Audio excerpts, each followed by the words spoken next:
అల్లూరి సీతారామరాజు జిల్లా రంపచోడవరం మండలం చిన్న బేరంపల్లి హైవే వద్ద గంజాయి వాహనం అదుపు తప్పి బోల్తా పడింది. పోలీసులు సమాచారం మేరకు ఘటనా స్థలానికి చేరుకుని కారులో సుమారు 200 కేజీల గంజాయి స్వాధీనం చేసుకుని రంపచోడవరం పోలీస్ స్టేషన్కు తరలించారు. గంజాయి విలువ సుమారు 20 లక్షల రూపాయలుగా అంచనా.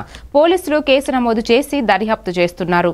కారు ఎక్కడికి వెళ్తోందో యజమాని ఎవరో గుర్తించేందుకు దర్యాప్తు కొనసాగుతోంది.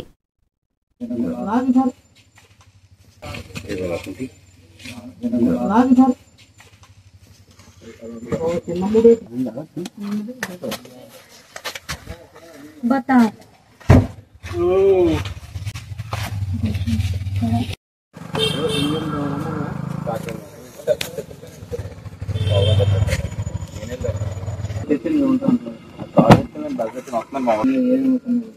అలాగైతే వచ్చేది తగలెట్టారు అయ్యా తలని గుర్తుపోతా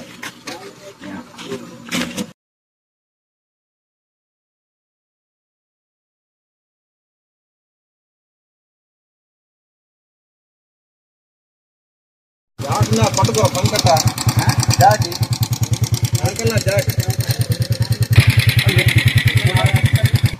పని చేస్తా పని చేస్తే కుడిపోయమంటారు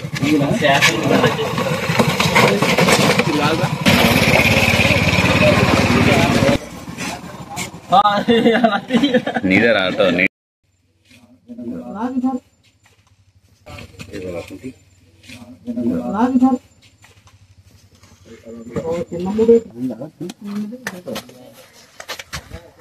बता